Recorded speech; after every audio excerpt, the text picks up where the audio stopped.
Girl, look at that moon. It's a gorgeous night. But for Blair, it's the start of a total nightmare. She's standing in this massive, cold hallway, heart pounding, because tonight isn't just any night, it's her wedding night. And honestly, she looks like she's heading to her own execution. She finally works up the courage to open those heavy doors. The room is empty. Typical. Her new husband is nowhere to be found, and the silence is deafening. She sits on the edge of that huge bed, wondering if he's even going to show up, or if he's already avoiding her.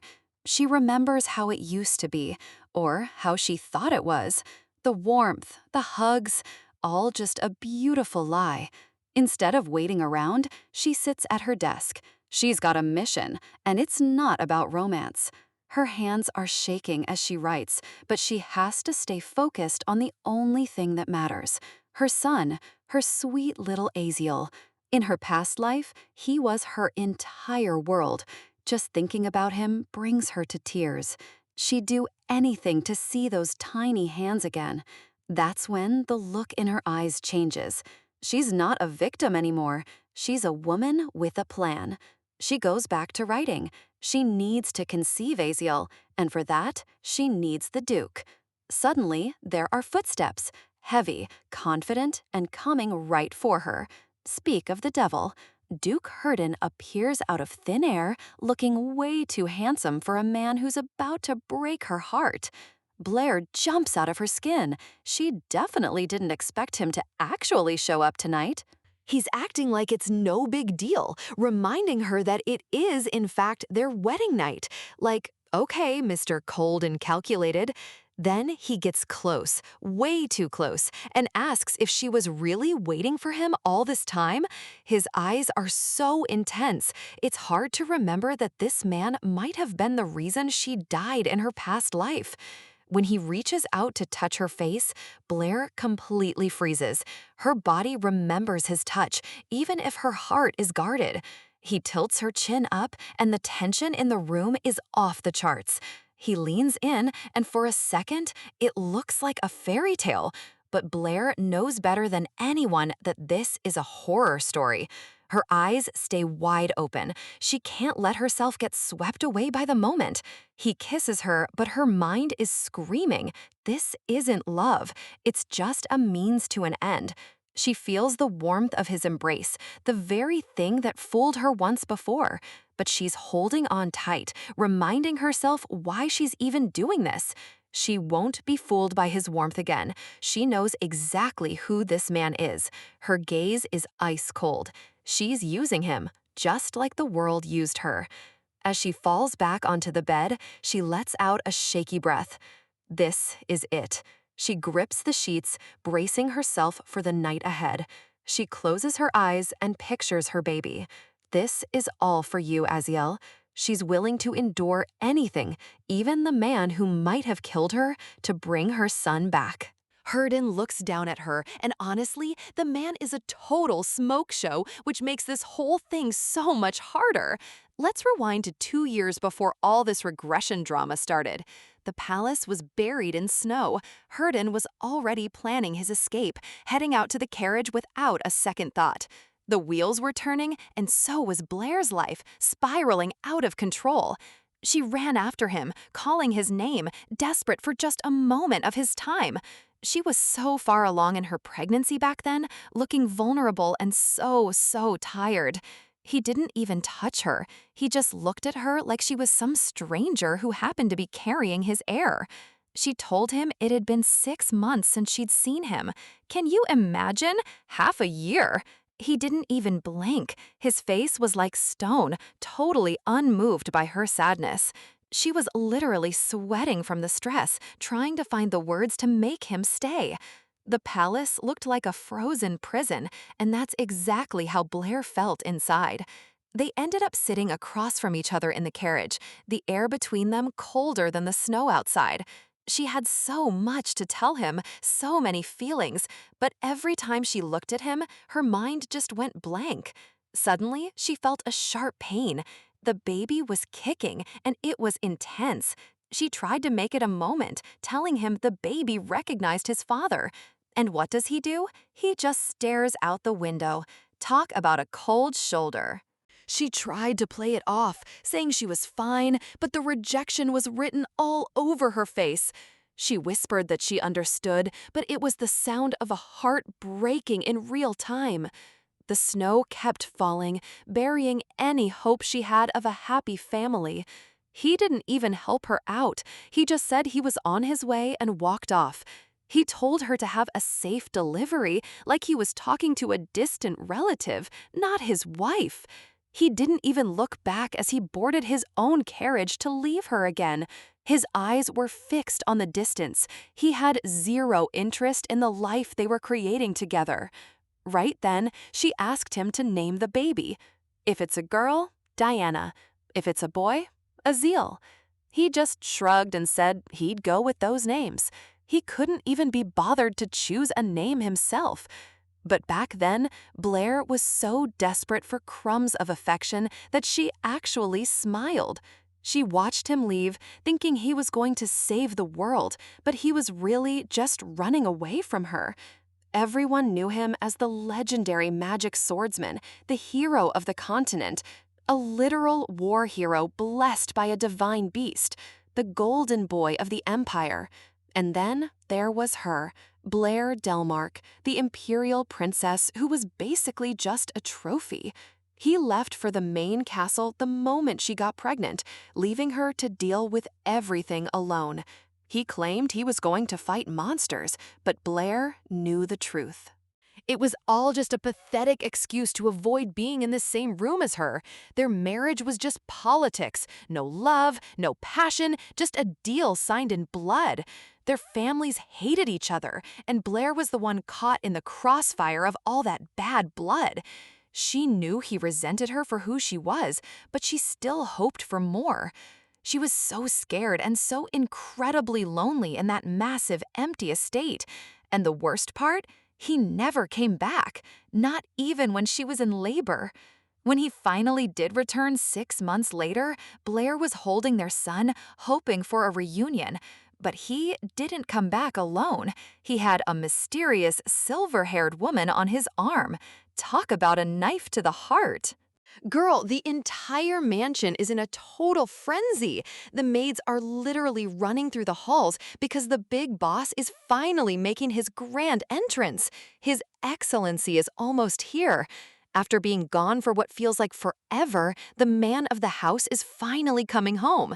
You can see the nerves all over her face. She's been waiting so long for this moment, just hoping that today is the day everything finally changes for the better. And look at little Aziel. She's telling him his daddy is home and asking if they should go greet him together. My heart is actually breaking for her right now. I mean, look at those big blue eyes. This poor baby has never even met his father because the guy has been stuck up north for the last 6 months. She's so hyped. She thinks this is the fresh start they need, telling the baby it's the first time he'll see his dad since he was in her tummy. But deep down, she's haunted.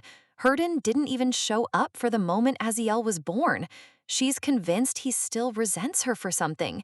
Can you imagine spending every single night alone, awake in tears, while your husband is miles away, essentially ghosting his own family?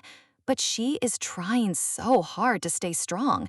She wants to believe that he can't hold a grudge forever, especially now that they have a child together. The carriage is pulling up, and she's looking out the window like, okay, this is it. He has to love us now. We share a life. She really wants to build a proper family, even if they're starting late. She thinks Aziel is the bridge that's going to bring them back together. She became a mother, he became a father. She's clinging to the idea that these new roles will finally bind them as a real couple. She's doing it all for the sake of her lovely child. She's convinced that once Herden sees how much the baby looks like him, his heart will finally melt. She's walking down those grand halls with so much hope, thinking, your father will surely understand once he sees you.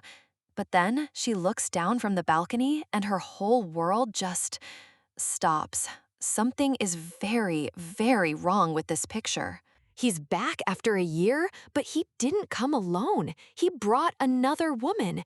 And girl, they are looking way too comfortable together. The servants are already losing it. Everyone is asking, who is that? And why did they ride in the same carriage? The tea is officially scalding. That woman, her name is Miela Elias, and the look on our girl's face is pure, unadulterated devastation. Herden starts giving this whole professional speech about how she's a priestess who saved his knights from demonic beasts up north. Apparently, she's some brilliant talent, and he hired her to assist with the monsters. Sure, Jan, whatever you say to justify this. He claims she'll continue to serve him with utmost trust. But we all know how this storyline goes, right? It's never just professional. The maids are already calling it out. They're staying at the mansion together? Something is definitely going on behind closed doors. They're whispering that it's obvious Lady Miela likes him. I mean, the way she looks at him, that is not just a work look. And they're always together. The gossip is that it's only a matter of time before the Duke falls for her, too. It's like the madam doesn't even exist. And the worst part? People are actually saying Miela is a better match for him because our girl is the enemy's daughter. The absolute audacity. She's trying to ignore the rumors, but it's eating her alive. If she shows any reaction, she's basically admitting they might be true. Time is just flying by in the most miserable way. The suffocating summer passes, then autumn, and the coldness in that house just keeps growing. Winter returns, and the atmosphere is just as bleak as the snow outside. It's like the whole place is frozen in a state of sadness. Herden is always busy with work. He never seeks her out. He hasn't even tried to be a husband or a father since he got back. She tried to mend things, she really did. But after being rejected over and over, she just stopped trying. It's too painful to keep begging for crumbs. The only relief she had was that he occasionally showed some interest in Aziel. That tiny, faint glimmer of hope was all she had left to bet on. So she decides to make one last move. She's going to ask him for one simple thing, just for the baby's sake, one last time. Aziel's first birthday is in 15 days. She thinks maybe, just maybe, he'll agree to spend some family time together at the villa for the big day. She's walking toward his office, rehearsing the words in her head, her heart pounding like it's about to jump out of her chest. She's literally praying he says yes. This is her final attempt to save whatever is left of this marriage for her son's future. She gets to the office and realizes the door is actually open. She's about to step in when she sees something that ruins every hope she ever had. Her eyes go wide. Her heart just drops into her stomach. She can't believe what she's seeing right now. It's actually happening. She's frozen. She wants to turn away. She wants to scream, but she's paralyzed by the betrayal happening right in front of her. She sees them. Her husband, that woman. It's exactly what the rumors said, and seeing it is a million times worse. They're right there, in his office, holding each other like she doesn't even exist. The level of disrespect is actually insane. Her Don looks so indifferent, while Miela is clinging to him. He doesn't even look like he's being forced. He's just there with her. And Miela, she's right where she wanted to be, taking the place that should belong to the Duchess. She looks so smug. Our girl is just shattered. To see it with her own eyes, there's no coming back from this. The trust is officially dead. She hears them talking, and every word is like a fresh dagger to the heart. The betrayal is complete and total. And then he kisses her. He actually kisses her. I am screaming. How could he do this while his wife and child are in the same building? Miela says it feels like a dream and tells him she loves him. Girl, get a grip. That is a married man with a baby. Madame can't take another second of it. She turns and bolts, her world completely falling apart as she runs through the dark halls. She's running from the truth, running from the pain, but those words, "I love you," are just chasing her down like a nightmare. A few days later, on the actual birthday, a maid comes in with the worst news. Herden's schedule is delayed. He's not coming to his son's first birthday. So Aziel has a modest but happy first birthday without his father. The servants are trying their best to make it special, but it's so sad. They're eating delicious food and clapping, trying to keep the mood up for the little guy, but everyone knows the Duke is a total no-show. There are tons of gifts from the retainers, but not a single thing from the one person who should actually be there for him. Aziel is just a baby, so he's smiling and playing with the ribbons, totally unaware that his dad is basically abandoning him for another woman. But Madame, she's looking out that window, just empty. It was a perfect birthday, except for the fact that Herden chose his mistress over his son. She's holding him so tight, trying to be enough for him, but she's literally drowning in her own grief and regret. She tells him how beautiful and adorable he was today, trying to keep the vibes positive as she puts him to bed. "It's time for sleep, little one." She's whispering sweet things, but you can hear her voice cracking with every single word. He's drifting off, finally peaceful after a long day of being the center of attention. He's so innocent in all of this. But then he looks up and asks for his dad. My heart. He doesn't even know that his Abu doesn't care enough to show up. She's been waiting all day, hoping Herden would at least show up for 5 minutes before the day ended. But the clock has run out. The realization is finally setting in. He really isn't coming. He's probably with her right now, while his son is asking for him. She tells Aziel not to worry, that his father will definitely come before the day is over. She's lying to her baby just to keep his world from breaking. She tells him to have sweet dreams, acting like everything is fine while her entire soul is screaming in agony.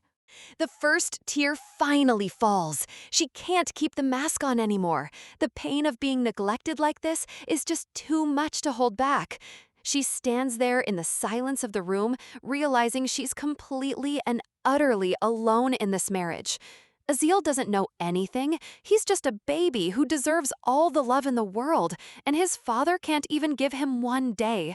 She's sobbing now. Why did she love such a heartless man? Why did she waste years of her life on someone who treats her like trash? She collapses on the floor, just a mess of white silk and tears.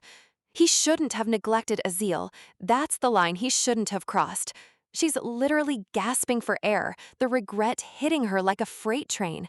If she could go back in time, she'd never love him. Never. Suddenly, she hears footsteps. Her head snaps up. Is it him? Did Herden actually come back at the very last second? She looks up, half hoping, half terrified. "Herden?" she whispers, her voice trembling with the last bit of hope she has left. But it's not her husband. It's a man with a knife. Oh my God, an assassin? Right now? This girl literally can't catch a break. The night was deathly quiet, but that peace was about to be shattered in the most terrifying way possible. A sudden crash. My heart stopped. Someone was in the house, and they weren't here to talk. Panic surged through me. My first thought? Herden. No, this couldn't be happening now. A dark figure loomed in the doorway, a literal nightmare coming to life right before my eyes. He was looking for Aziel. I could feel it.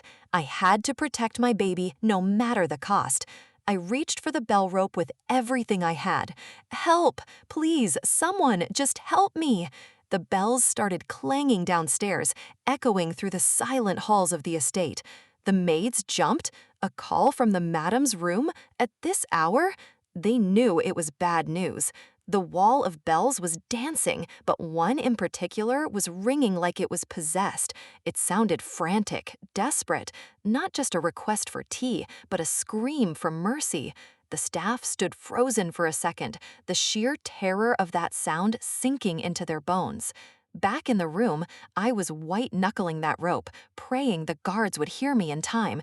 But then, pain. A sharp, cold sting that drained the air right out of my lungs. I looked down to see a blade. He actually did it. He stabbed me. The guards were coming. I could hear them running, but it felt like they were a world away. The assassin didn't even flinch. He was a professional, and I was just his latest target. Everything started to blur. The room was spinning, and the floor was suddenly coming up to meet me. I was gasping for air, my vision fading into darkness. Is this really how it ends? At least Aziel wasn't in here. At least he was safe in the nursery. That was my only comfort. But the thought of leaving him alone broke what was left of my heart. I can't die like this. My poor baby. He'd just found me. He'd just started to know his mother. It's not fair. The voices of the staff were getting louder, but their faces were just shadows in the dark. I collapsed onto the cold floor, the blood pooling around me. There was so much I still wanted to do. My eyes fluttered shut for the last time.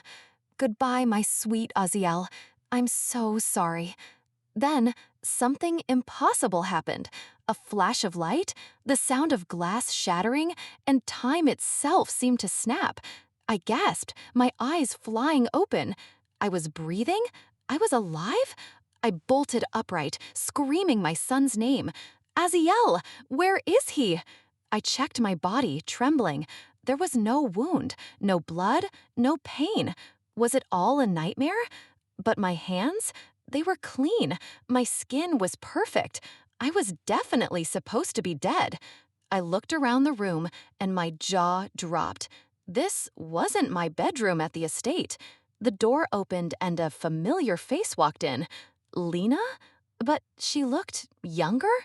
I begged her to tell me where Aziel was, but she just looked at me with total confusion. She asked if I was talking about a stray cat? A cat? Aziel is my son. I was losing my mind. This wasn't a joke. I needed to see my baby right now. That's when the dissonance hit me. The air, the light, the smell of the room, it was all wrong. I looked up at the ceiling. This was the Imperial Palace. I hadn't lived here in years. Lena was staring at me like I'd grown a second head. She called me Your Highness, not Madam. Why would she call me that? I was a duchess. Unless... Oh God, what was happening? She told me I wasn't even married yet, that I couldn't possibly have a son. My blood ran cold. I grabbed her and asked the only question that mattered. Lena, exactly how old am I? 20, she said. I was 20. That meant I'd traveled back 3 years into the past. I stepped out into the palace, and it was like walking through a memory I'd already lived. Everything was exactly as it was before Aziel was ever born, before the tragedy. I was back at the family dinner table, surrounded by the very people who used me as a pawn. I saw myself in the mirror, a younger, more naive version of me.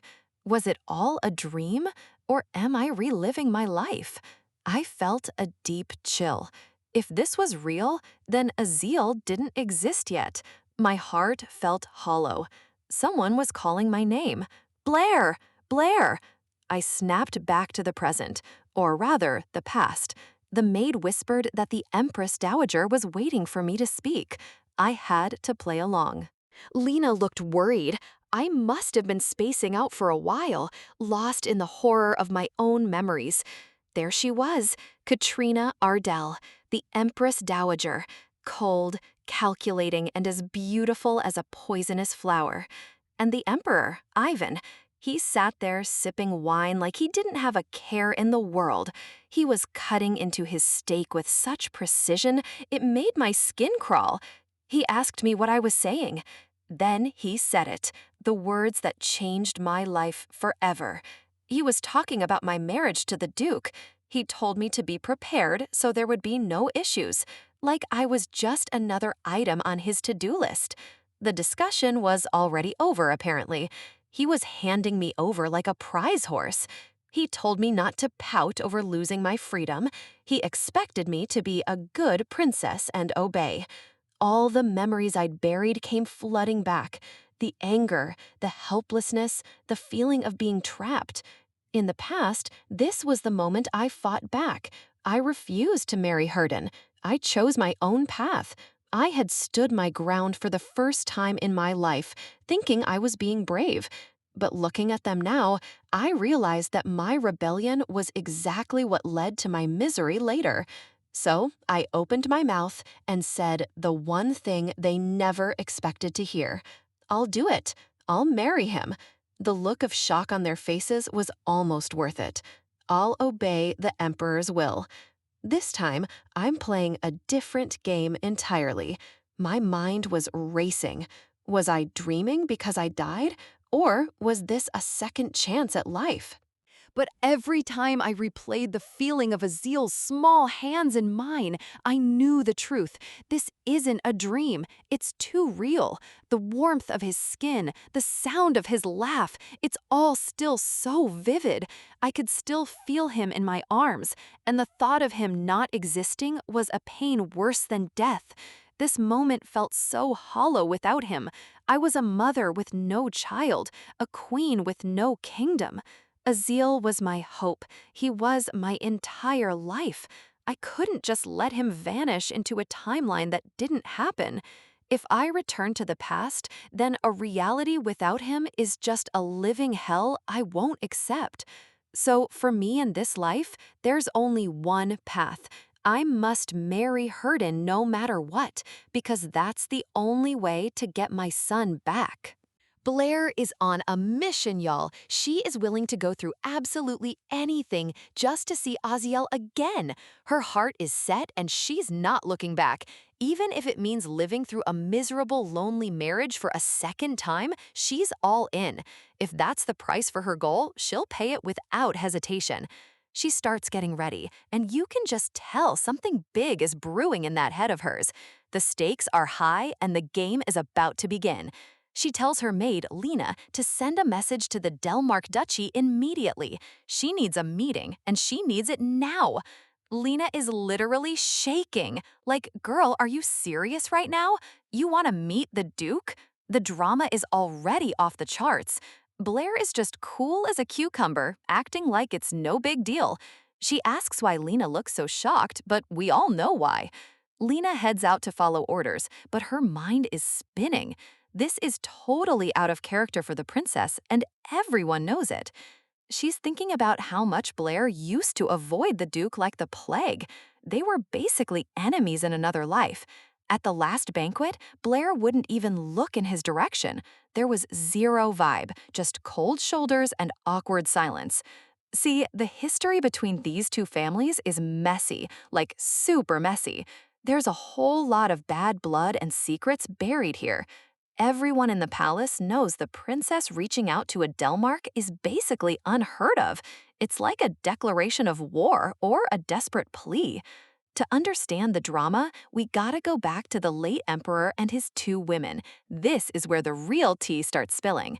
First, you had the legal wife and empress, Esmeralda. Classy, beautiful, but she had no children for years, which was a huge problem. Then came the imperial concubine, Katrina. She was the other woman brought in for one job, and she was clearly ready for the spotlight. Since the empress couldn't have kids, Katrina was brought in as a concubine. The power dynamics shifted the moment she stepped into the palace. Katrina was a gypsy with zero political power or influence, but she was determined to make her mark on the imperial family. She gave birth to a son, Ivan, and things started changing fast. Suddenly, she had the leverage she needed to climb the social ladder. As soon as she had that heir, everyone wanting a piece of the throne started sucking up to her. The political snakes were out in full force. The rivalry between Esmeralda and Katrina turned into a full-on political war zone. It wasn't just about love anymore, it was about survival. And right in the middle of all this chaos was a little girl named Blair. She was caught between two powerful women who hated each other. You'd think the Empress would hate her rival's daughter, right? That's usually how these stories go, but wait until you hear this. But surprisingly, that wasn't the case at all. There was a connection there that no one saw coming, and it changed everything. Esmeralda actually adored Blair. She cherished the daughter of her political rival, which was honestly the biggest plot twist of the era. But then, the incident happened, a massive fire that changed the course of history and left the palace in ruins. The Empress's palace went up in flames. It was absolutely devastating, and the smoke could be seen for miles. The Empress didn't make it. Blair was with her and was severely injured. The trauma was so bad that she lost all her memories of that night, just a total blank. The Emperor went on a total rampage trying to find out who tried to kill his daughter. He wanted heads on pikes, and he wanted them now. And guess what? All the evidence pointed straight back to the dead Empress, Esmeralda. Talk about a cold-blooded accusation. Her birth family, the Delmarks, were screaming that it was a setup, but nobody was listening. The political tide had already turned against them. In the end, Esmeralda was buried as a traitor to the crown, a total injustice for a woman who might have been innocent all along. Back in the present, a knock comes at the Duke's door. The message has finally arrived, and you can feel the tension in the air. The messenger tells him there's a letter from the Ardell imperial family. The room goes silent. This is a moment no one expected. And that brings us to our guy, Duke Herden Delmark, Esmeralda's only nephew. He's got that brooding, dangerous energy we all love. Back at the palace, Lena is still worried sick. She knows Blair was the victim in that fire, so why would she ever welcome this marriage? She thinks there's no way Blair would want to be part of the family that allegedly tried to kill her. It just doesn't make any sense.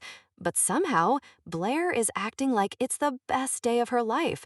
She's practically glowing, and it's honestly a little eerie. She looks gorgeous, but there's a look in her eyes that says she's playing a very dangerous game. She's got a plan, and she's sticking to it. Meanwhile, the Duke's side is just as salty about this whole thing. They think the Emperor is being completely shameless with this proposal. His aide, Ruth, is fuming. He's ranting about how the Emperor celebrated while the Delmark family was failing. Talk about a grudge. Herden just sits there, looking like a literal god, soaking in all the bitterness. He's calm, but you can tell he's calculating his next move. Ruth is worried the Emperor is just trying to absorb the Duke's influence now that he's a war hero. He's not wrong, honestly. They pull up to the palace, and the tension is high enough to cut with a knife. This meeting is going to be legendary. I can feel it. Ruth is still grumbling under his breath as they prepare to step inside. He really doesn't want to be here, and he's not hiding it. He thinks the princess is just getting lucky landing the Empire's finest groom without lifting a finger. If only he knew the truth. Little does he know, Blair is the one running this show now. She's walking into this with her head held high and a secret in her pocket. Lena watches her, realizing that the old Blair who ran away is gone. This version is sharp, determined, and maybe a little scary.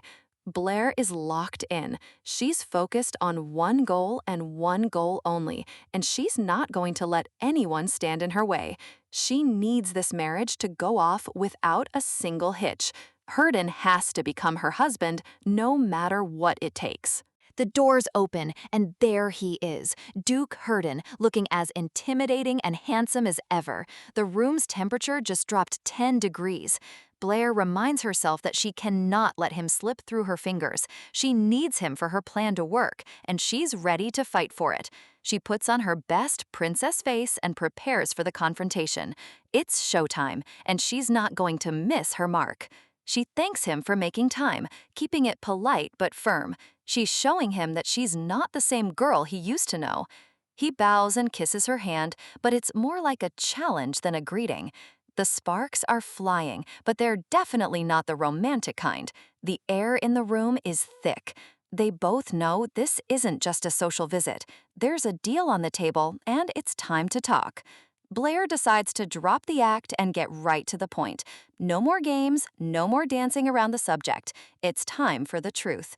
She tells him straight up she's not going to refuse the marriage proposal. She's accepting her fate, but on her own terms. He's like, yeah, figured. It's hard to say no to an emperor's command. He thinks he knows her motive, but he's so wrong. But then she drops the conditions. 1 year, she says. Just 1 year of marriage. Now that's a contract I can get behind. She promises to divorce him after a year and take all the public blame. She's offering him freedom and a clean reputation. She even promises she won't bother him with trivial things like love. Ouch, that's cold, but it's exactly what he wants to hear. Herden looks intrigued, but he needs a real reason to agree to this. Why should he trust the daughter of the man who ruined his family? And that's when she gives him the real offer, the one he can't refuse. She's got the leverage, and she's using it. She promises to help him uncover the real truth about that palace fire from 10 years ago. Now she's speaking his language. Herden lets out this dark, chilling laugh. He knows she's serious, and honestly, he's here for the chaos. This is going to be wild. Everything starts with that nightmare from 10 years ago, the fire at the Empress's palace that changed the course of history forever. Blair is putting it all on the line. She tells the dupe that if he accepts her proposal, she'll help him uncover the real truth of what happened that night. Look at that smirk. The Duke isn't just listening, he's calculating every single word, weighing the value of the princess's offer. He's probably thinking, how can you even show your face here after all this time? The tension in the air is literally thick enough to cut with a knife. We're flashing back to a time of total desperation, where someone was frantically writing, begging for a way out of this suffocating darkness. Please help me, princess. It's a haunting plea from the past that still echoes in the silence of this very room. Someone was desperate to clear their aunt's name, knowing deep down she wasn't the monster the world made her out to be. But back then, the response was cold and distant. A young girl caught in a web of lies she didn't have the strength to escape. I don't remember anything. The most painful lie anyone could tell when the truth is screaming to be heard. That denial sparked a deep sense of betrayal and resentment that has been festering for an entire decade. 10 years of silence, and now she just brings it up? No wonder he's questioning her motives for this marriage. The Duke looks like he's trying to see right through her soul. He needs to know what her real game is before he commits. Blair plays it cool, sipping her tea like a total pro. She tells him straight up, marriage is her only legal ticket out of the imperial palace. He gets all concerned, asking if it wouldn't be better to marry someone who actually loves and cherishes her. Like he actually cares? Love? Girl, please. In this world, love is just a weapon used to control you. She knows better than to fall for that trap again. She's done with the fairy tale nonsense. No more hollow eternities for our girl Blair. She's living for the now. She doesn't believe in things like love anymore. She's seen the dark side of it and she's never going back. Give and take, that's the only kind of relationship she trusts. Clear boundaries and no messy feelings to get in the way. She thinks the Duke is the perfect partner for this business deal because he's just as cold and calculated as she needs him to be. She's standing her ground, staring him down with those piercing violet eyes. She's not the scared little girl she used to be. She flashes back to an old dream, wanting to leave the palace and travel the wide world, a dream that was crushed before it could begin. Can you take me to the sea? A simple wish from a child that feels a million miles away from the cold reality she's living in now. The Duke is finally starting to see the potential in this arrangement. He's not doing this for her. He's doing it for his own power. I accept that proposal. Boom! The deal is sealed. The tea is officially brewing and things are about to get messy. He's got his own reasons hidden away. He was never going to defy the emperor anyway, so why not gain a useful pawn? He sees this as a high-stakes chess match. The marriage is just a strategic move to increase the duchy's troops. The emperor used treason as a pretext to gut his forces, and now the duke is playing the long game to get them back. If he can use the princess to find out the truth about that day, it's a win-win. And once he's done, he's planning a clean divorce. Blair gets up to leave, her head held high. She got exactly what she came for, but the air is still thick with secrets. She stops for a split second, looking back. There's something she wants to ask, something burning deep in her chest. But the Duke is already moving on. He's a brick wall, and she knows he won't give her the real answers yet. She clenches her hands, struggling with the weight of her own questions. This is only the beginning of her fight. She wonders if the man in front of her is the same one she remembers, the one who might have been her downfall. She watches him walk away, the ghost of a name lingering on her lips. Herden. Did you kill me? Chills, literally chills. She's haunted by her past life and the man who might have ended it. We skip forward to the day before the wedding. Blair is at a graveyard, and you can feel the heaviness in the air. She's there to visit her biological mother, the Empress who was lost in that fire.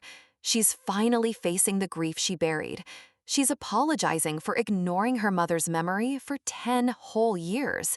She was just a child trying to survive in a house of snakes.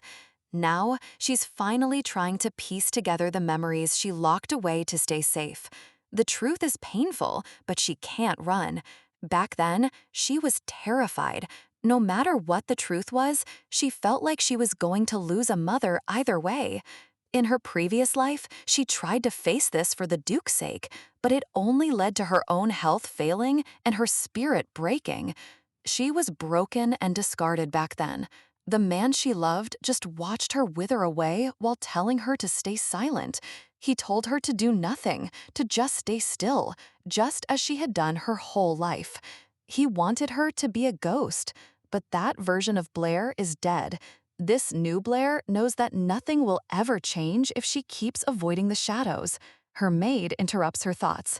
The Grand Empress Dowager is waiting. Duty calls, even when your heart is in pieces. She's determined. In this life, she's going to face the truth head-on and leave that regretful past behind her for good. And then, crack! A slap out of nowhere. The current Empress Mother is absolutely losing her mind. She's screaming about Blair visiting that woman right before the wedding. The jealousy and rage are radiating off her. She's playing the I'm your mother card, trying to guilt-trip Blair after abusing her for years. Girl, the audacity! Blair just takes it, but you can see the cold fire in her eyes. She's done being the punching bag for this woman. The Empress Mother starts her usual lecture about how Blair needs to be loved and enviable, just like she was. She calls the biological mother's life pathetic and useless because she wasn't loved. This woman is seriously toxic. This was what Blair was taught love looked like: strict control, constant criticism, and a plate of rules. Strict weight management, perfect behavior. Everything was a performance to earn just a scrap of affection from a monster. She thought if she just endured the pain, her maids wouldn't get punished and she'd finally be seen as beautiful. She wanted the world to love her, so she let them break her spirit. It's honestly heartbreaking to see what she went through. But everything changed the moment she held her son Azil in her previous life. That was the first time she felt real, pure love. Seeing her child eat happily was more precious to her than any crown. She realized the Empress's version of love was a lie. True love isn't about control or making someone a great support for your own political power. It's something much deeper.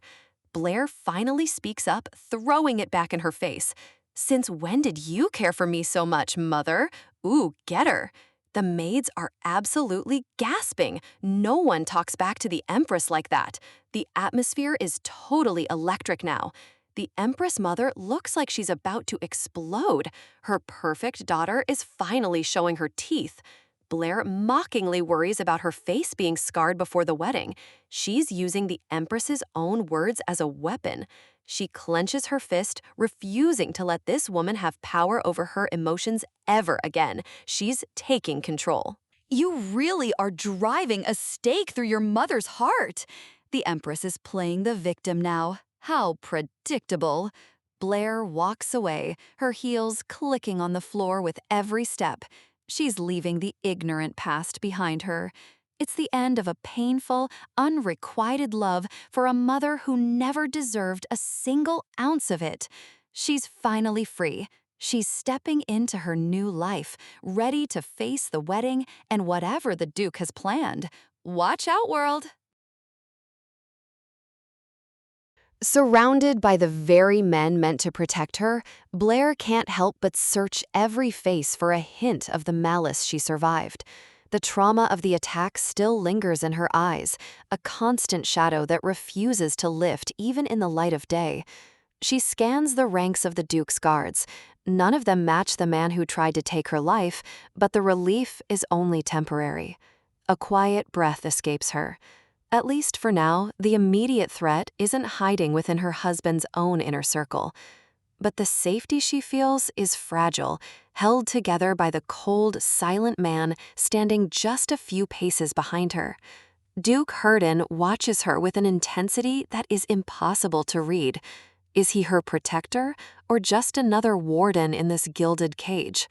He notices the slight tremble in her hands, the way the sweat beads on his own brow from the suffocating tension between them. His silence is a weight she isn't sure she can carry, especially with the eyes of the entire court watching their every move. She tries to maintain her composure, but the distance between them feels like a physical ache. Even the onlookers can see it. To the outside world, they are a couple defined by ice and obligation rather than the warmth of a new marriage. The whispers have already begun. No one expected love, but they didn't expect a rejection so blatant and public. Every step toward the mansion feels like a march toward an inevitable confrontation she isn't prepared for. Suddenly, the heavy atmosphere is shattered by a burst of pure, unadulterated joy. A small child, oblivious to the political minefield he's entering, crashes straight into the princess. He tumbles back, a handful of berries scattering like lost jewels across the snow-dusted ground. The air in the courtyard freezes. The guards hold their breath, waiting for the explosion they've been conditioned to expect. Panic surges through the child's handler. He knows the reputation of the royal family, and he fears the worst for the boy. He rushes forward, desperate to shield the child from the wrath of a woman they believe to be as cold as the winter air. In their minds, Blair is just another version of her mother, the infamous Katrina, whose cruelty was legendary. They expect a harsh word, a strike, or worse. They see a monster where there is only a woman trying to find her footing. But Blair doesn't lash out. She reaches out. Her voice is soft, concerned only with the well-being of the little boy named Jeremy. She offers him a smile so genuine it seems to transform the very air around them, washing away the bitterness of the morning.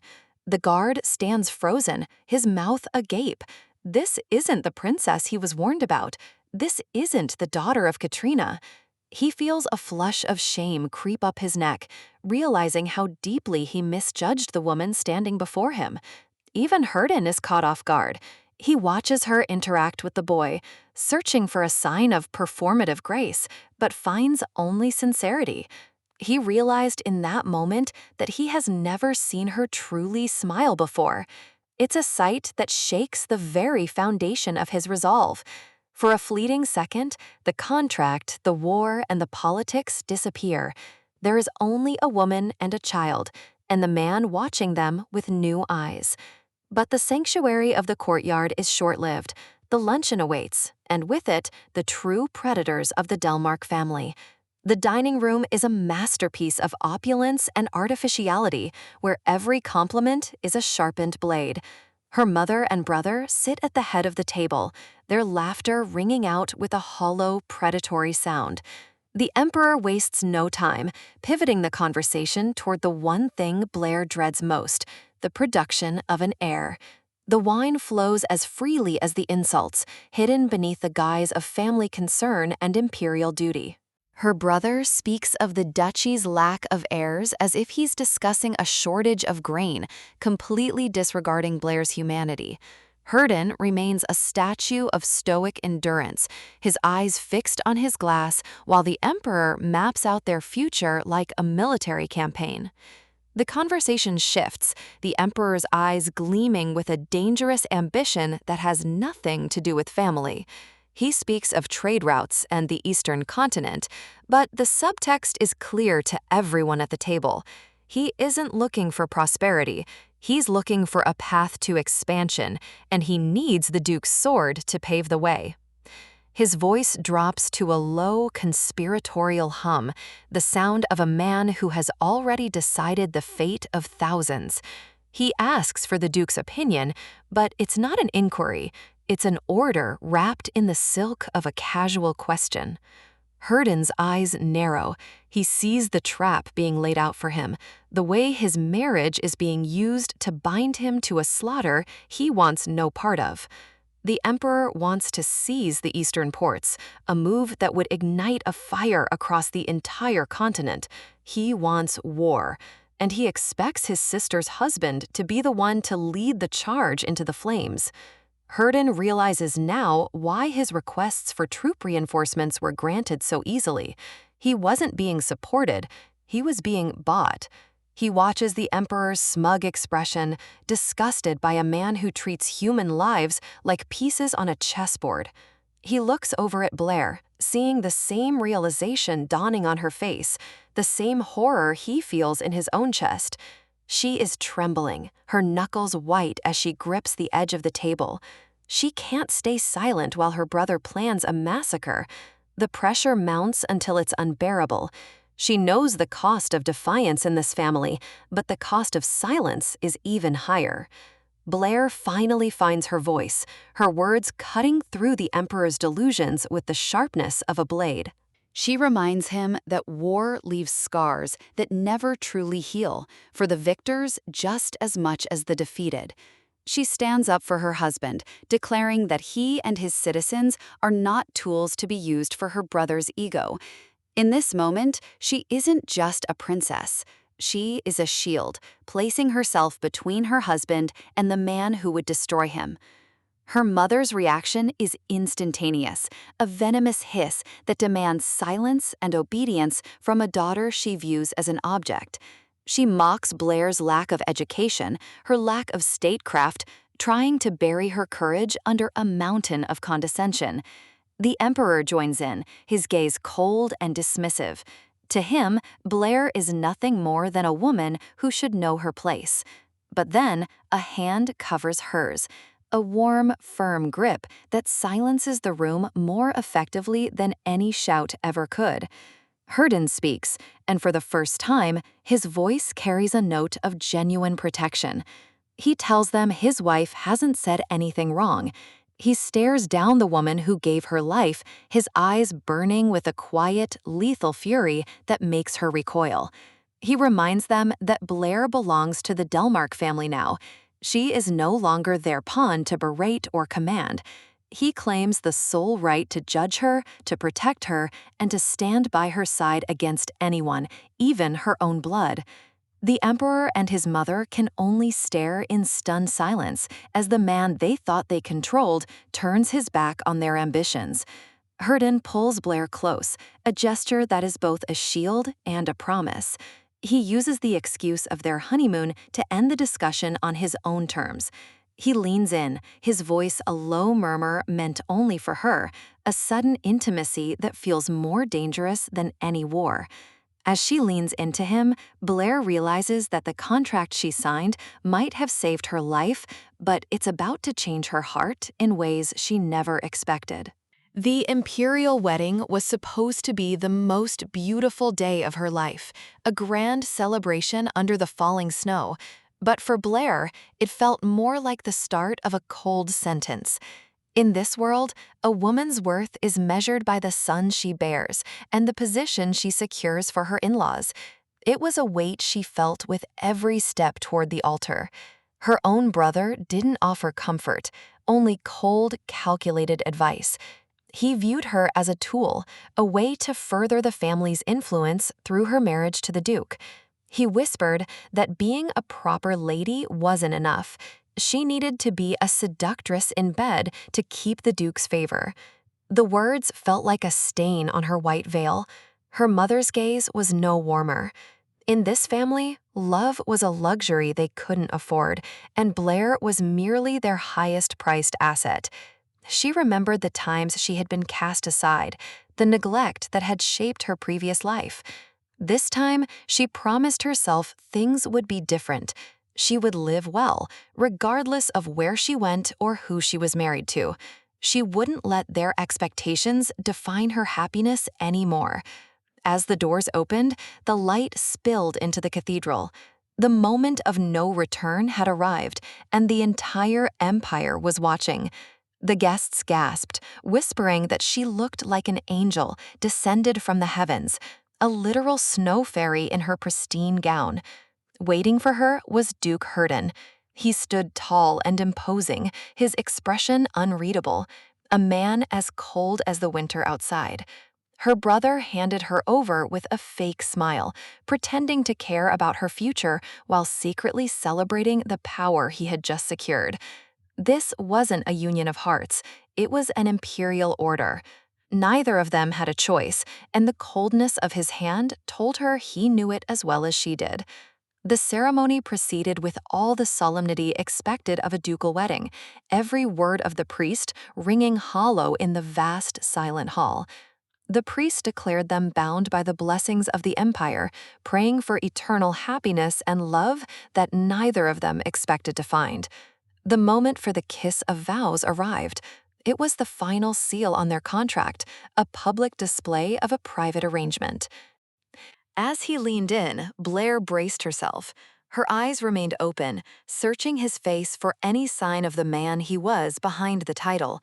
She was a vision in white, a woman who perfectly fit the role of the tragic, beautiful bride the public adored. Herden looked at her, his blue eyes piercing.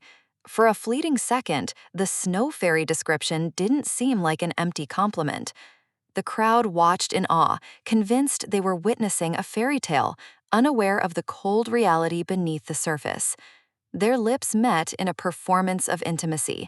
It was the start of their life together, a partnership built on secrets and a shared goal. Hours later, the festivities had ended, but the work never did. The wedding night began not with romance, but with the scratching of a pen. His aide was exhausted, ready to call it a day, but the Duke showed no signs of stopping. To him, this was just another day. Herden looked disheveled, the weight of his responsibilities clear in his tired eyes. The wedding hadn't changed his priorities. His aide was stunned to see him in the office. It was his wedding night, after all. Why wasn't he with his new bride? The Duke's response was sharp. He didn't need a reason to be in his own office, and he certainly didn't care for the social expectations of the night. Rumors would surely spread about a groom who abandons his bride for paperwork, but Herden was never one to care about idle gossip. His aide thought he was crazy, a true workaholic who couldn't even set aside one night for the woman he had just married.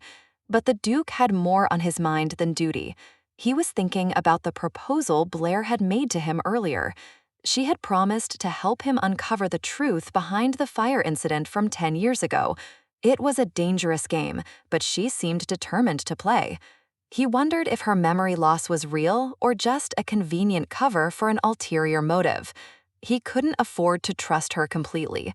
Despite his cold exterior, curiosity began to gnaw at him. What was she doing right now? Was she really the frail woman she appeared to be? He assumed she would be fast asleep, exhausted by the grueling schedule of the imperial wedding. After all, there was no need for wedding night rituals in a contract marriage. They both knew where they stood. Yet the image of her stayed in his mind. The way she looked at the altar, the quiet strength in her eyes. He stopped his work, the silence of the office suddenly feeling oppressive. He found himself standing up, driven by an impulse he couldn't explain. His aide watched him leave, surprised by the sudden change in direction. Maybe the Duke wasn't as indifferent as he claimed. He decided he wanted to see her. He wanted to see what kind of expression his doll-like wife would make at an unwelcome midnight visit. But Blair wasn't sleeping. She was sitting at her desk, the soft candlelight illuminating her focused face as she wrote with a steady hand. When the door creaked open, she didn't jump. She just looked up, her expression calm despite the late hour. She looked so small in the vast bedroom, a solitary figure surrounded by the cold luxury of the Duke's estate. Outside, the snow continued to pile up, mirroring the chilly atmosphere of the room they now shared. Herden walked toward her, his presence filling the space. He had expected to find a sleeping woman, not one still busy with her own plans. He loomed over her, his shadow falling across the papers she was working on. She didn't shrink away from him. She was startled by his arrival, her eyes wide with genuine surprise. She hadn't expected him to show up at all. He reminded her that it was their wedding night, and it was only natural for a husband and wife to spend it together, even if only in name. He questioned why she was still awake, waiting for him. Was she hoping for more than just a business arrangement? Blair replied that it wouldn't be polite to be asleep when he arrived. She was playing the part of the perfect wife, even in private. Her hand trembled slightly as she reached for the document she had been preparing. She was nervous, but she was ready. She handed him the papers. It was a contract. She wanted their arrangement to be clear, with everything written down in black and white. Herden took the papers, his brow furrowing as he began to read. She had been thorough, outlining the terms of their union with precision. Clause 1 was clear. She would cooperate fully in uncovering the truth about the fire in exchange for her position. The marriage would last 1 year, or until the truth was revealed. It was a temporary alliance, a means to an end for both of them. Clause 2 demanded mutual respect. She wanted them to fulfill their responsibilities as spouses in public to protect their reputations. She remembered the pain of being neglected in her past life. She wouldn't let herself be humiliated again, not if she could help it. She worried that she had gone too far, that her demands were too much for a man like him, but she had to stand her ground. She challenged him, asking what he would do if she didn't fulfill her side of the bargain. She wanted to know the stakes. She realized there needed to be a penalty to make him take the contract seriously. A contract without consequences was just a piece of paper.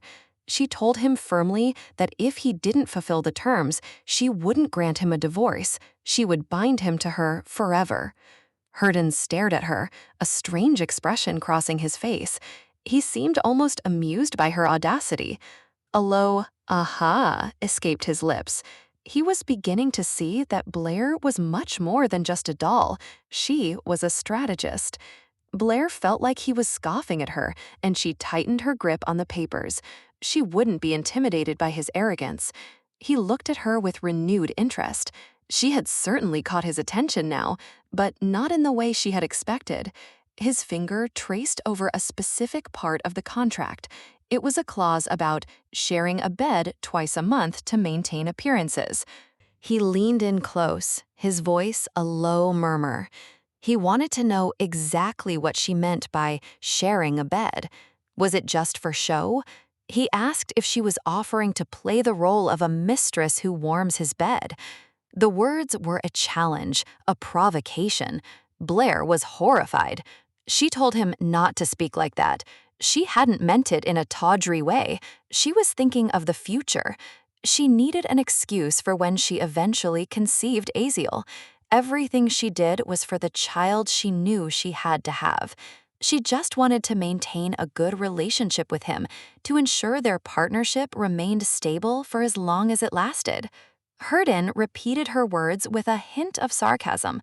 A good relationship?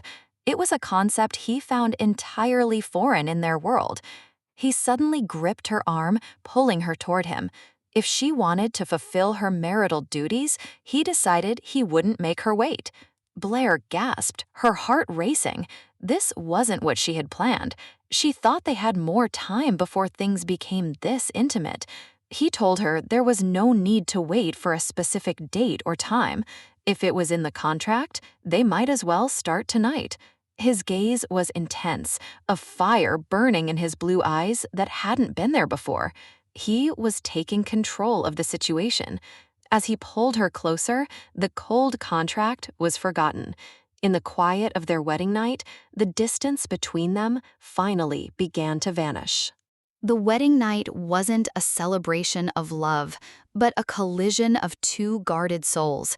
In the heavy silence of the chamber, the air was thick with a tension that felt more like a battle than a union. In the heat of the moment, there was no room for politics or vengeance, only the suffocating proximity of a man Blair knew she shouldn't want.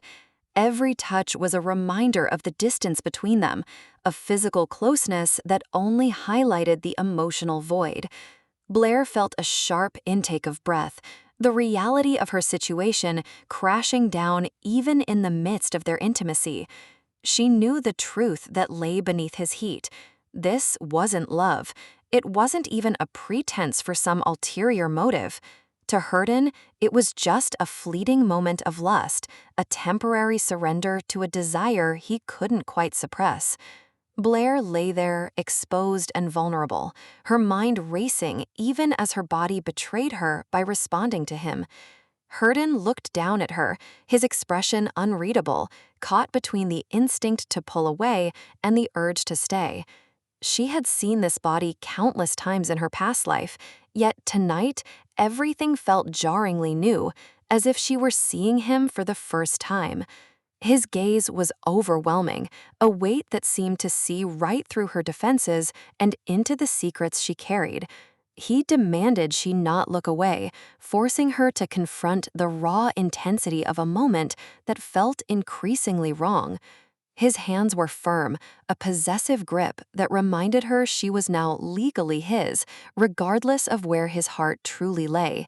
A soft gasp escaped her as the weight of their situation settled over her like a shroud. This wasn't how she imagined her second chance beginning. She clung to him, a desperate reaction to the whirlpool of emotions threatening to drown her. Hurden's thoughts were a dark tangle. Part of him wanted to simply give in to the base desire Blair herself had suggested earlier. But he looked at her, at the fragile woman beneath him, and realized she might truly shatter if he pushed any further. The moment broke with a sharp breath, the realization of his own cruelty hitting him like a physical blow. He couldn't lose the only witness to the incident he was so desperate to solve, not just because he'd given in to his own cravings. She watched her, the way she seemed to fully embrace the pain of the moment and found a twisted kind of beauty in her sorrow. He had never doubted her beauty, but he had also never truly cared for it. Now, that fact was hitting him with renewed force. Their hands intertwined, a hollow gesture of union in a room filled with ghosts and unspoken resentments. She looked like a figure sculpted from moonlight, pale and ethereal, yet her teary eyes and bitten lips spoke of a very human suffering. When she called out his name, it wasn't with love, but with a tearful plea that cut through his resolve. For a fleeting second, he almost forgot whose daughter she was. He almost forgot the blood that stood between them. But the memory returned, cold and unforgiving. He pulled back, the brief warmth of the night evaporating instantly. Blair stirred as the morning light began to filter into the room, the silence now deafening in the wake of the night's storm. She reached out, her fingers brushing against the cold, empty space beside her where her husband should have been. A phantom memory of him flickered in her mind, a vision of the man she once thought she knew. She sat up alone, the grand bed feeling more like a desert. The reality of her marriage was setting in, and it was colder than she feared. She checked the sheets, the lingering scent of him the only proof that the previous night hadn't been a fever dream. In her past life, he had stayed until morning. Looking back, she realized it wasn't out of affection, but a desperate need to interrogate her. He had used her then, and he was using her now. The only difference was that this time, she was wide awake to his games. She cursed her own naivety for ever believing there could be something more between them than mutual exploitation. The hard truth echoed in the empty room. He doesn't love her. He never did, and he likely never would. Her maid, Lena, burst in, her face a mask of indignation on behalf of her mistress. Lena couldn't believe the Duke would leave his bride alone on their very first night, her anger vibrating through the room. Blair tried to remain calm, insisting she was fine and that sleeping alone was actually more comfortable.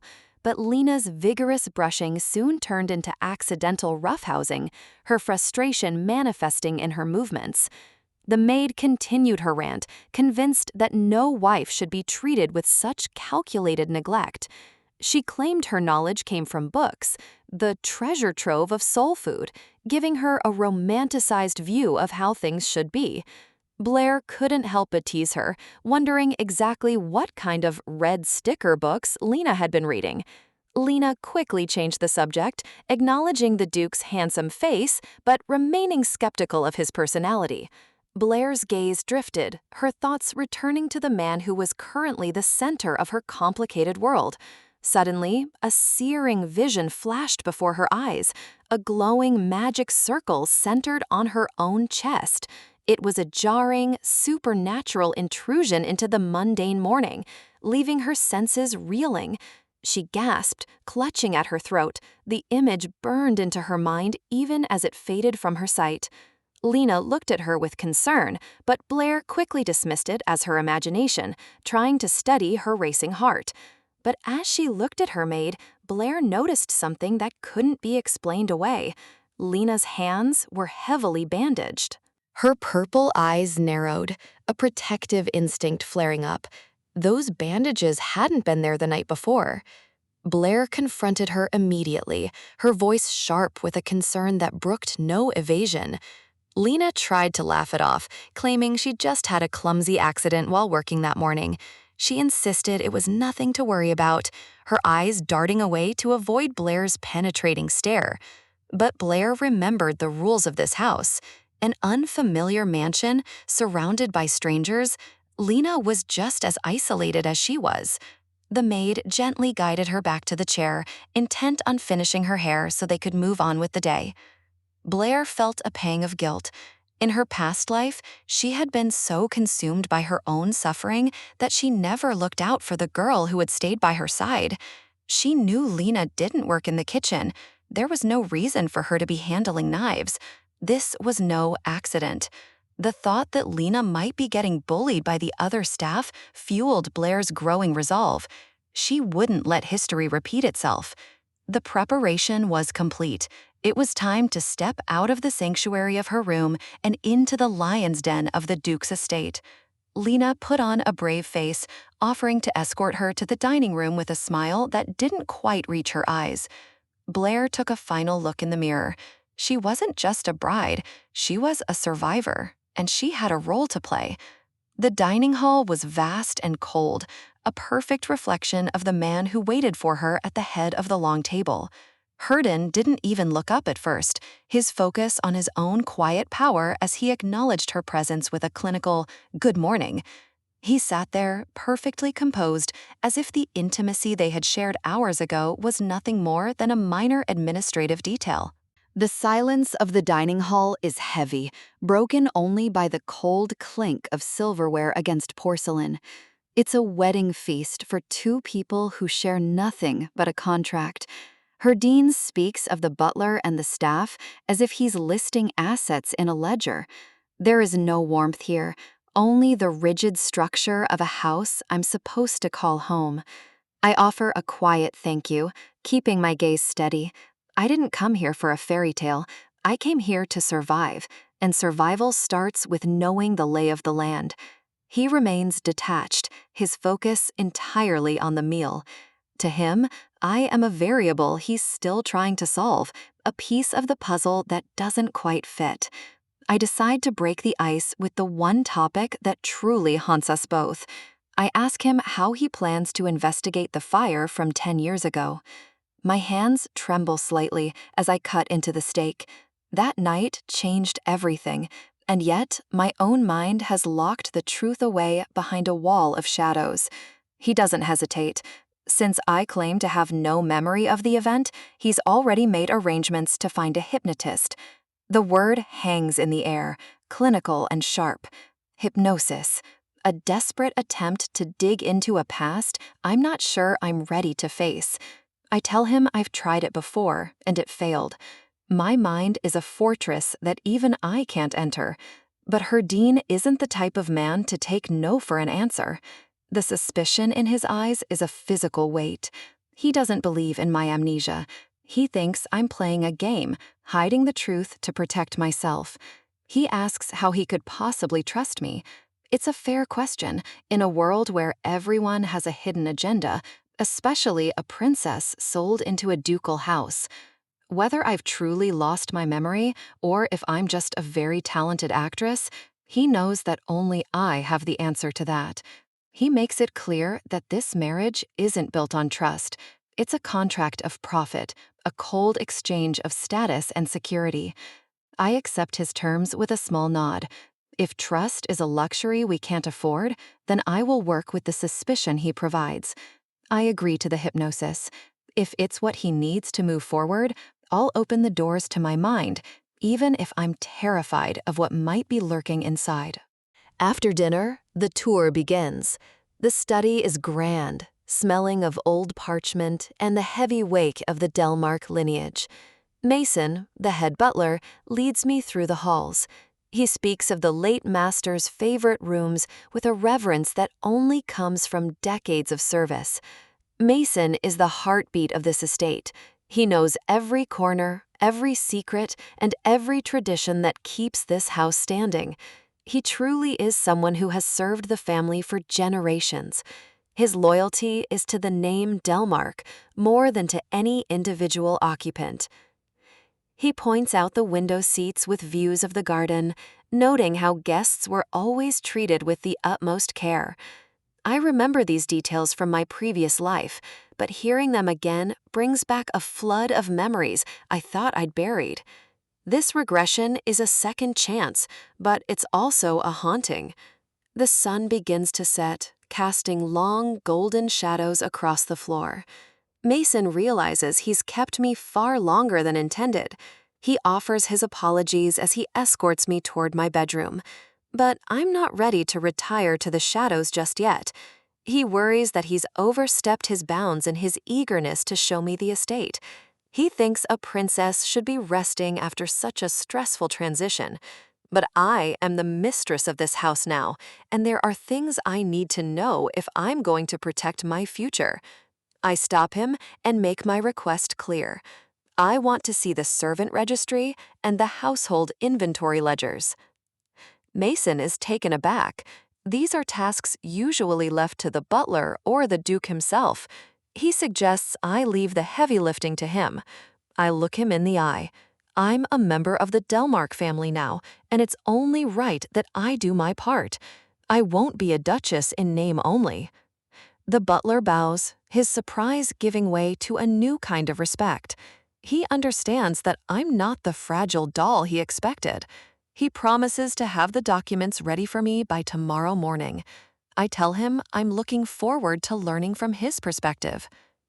Mason offers a small, rare smile. It's the first sign of a crack in the formal armor of this house. As he walks away, I wonder if I've just made my first ally. He usually never shows emotion. Perhaps he's as curious about me as I am about him. In my past life, I was too afraid of judgment to get involved in the family's affairs. I let them sideline me until I was nothing. But now, I don't care what anyone thinks. I have 1 year. That's the duration of the contract I proposed to Herdine. 12 months to set the stage for my disappearance. I sit at my desk, the weight of my secret pregnancy heavy in my mind. I conceived Azil around early summer. Time is my greatest enemy. Herdine can never find out about the child. If he knew he had an heir, he would never let me go. I have to wrap everything up before I start to show. I look at the drawing of my son. I'm doing this for him, for a life where he isn't a pawn in a ducal power struggle. That means I only have 6 months left. 6 months to dismantle a legacy and disappear into the night. I begin to list the 3 things I must resolve before the clock runs out. First, I need to recover my memories of the fire. The truth is the only thing that can set me free. The memories are like charred remains, difficult to piece together, but essential. If I don't know what happened, I can't stop it from happening again. The image of the burning estate haunts my dreams. It wasn't an accident, it was a warning, and I need to know who sent it. Second, I have to prepare for the divorce. It sounds simple, but in this empire, nothing is ever that easy. I need the emperor's consent to dissolve this union. And I know the emperor. He won't give it up easily. Ivan pushed for this marriage specifically to trap Herdine. He won't agree to a divorce if the fault lies with the duke. The pieces on the board are set. To win this game, I have to be willing to sacrifice my own queen. In that case, there's only one way out. I have to be the one at fault. I have to become the villain in this story. I have to force the emperor's hand through the power of public opinion. I need a scandal so disgraceful that the crown has no choice but to cast me out. A scandal with another man. It's the oldest trick in the book, but it's the most effective way to ruin a reputation beyond repair. But one man won't be enough. If I only pick one, he'll be punished for a crime against a princess. I can't have his blood on my hands. But what if there are several men? What if I create a web of adultery so complex that the public's fury is aimed solely at me? The public will aim their arrows at the unfaithful woman. They will demand my head, and in doing so, they will grant me my freedom. And if Azil's existence is ever discovered after I'm gone, I can claim he belongs to one of them. A lie to protect the most important truth in my life. To do that, I'll need to bribe several men. I'll need to build a shadow network of actors to play their parts in my downfall. With a scandal this disgraceful, I won't be able to stay in the empire. But that was always the plan. I don't want their throne, I want my son. I'll have to leave the capital the moment the divorce is finalized. If I'm unlucky, Ivan or my mother might try to have me imprisoned to save face. I need to arrange a new identity, a place to live in secret where the long arm of the imperial family can't reach us. I should pay a visit to the guild soon. They deal in secrets and shadows. They can help me disappear. Finally, the third thing, finding the mastermind who killed me before my regression. I won't let them take me twice. It's unlikely the assailant killed me out of a personal grudge. I was a puppet. I wasn't worth the effort of a high-profile assassination. There must be someone behind it, someone who stood to gain from the death of a disgraced princess. I have to find them and uncover the reason why. I refuse to leave Azil all alone in this life. I will find the monster who took his mother away, and I will make sure they never have the chance again. I'll start with what's closest to me. I'll stop by the knight's training ground in the morning and begin gathering information. But then I remember the contract. We never actually finished signing the papers yesterday. Everything is still up in the air. I hold the parchment in my hand. It's just a piece of paper, but it's the only thing keeping me safe in this house for now. I decide to find the Duke. I can't let another night pass without securing my position, however temporary it may be. I walk through the silent corridors, the flickering candlelight casting shadows that look like ghosts of my past. I reach his door and knock. My heart is racing, but I keep my voice steady. I need to finish this. I hear a voice from inside. I wonder if it's Mason or if the Duke is still awake, brooding over his suspicions. I push the door open and apologize for the sudden visit. I tell him I realized we didn't finish the contract yesterday. But as I step into the room, my words die in my throat. The air is thick with steam and the scent of expensive soap. The Duke is there, half-dressed and still damp from his bath.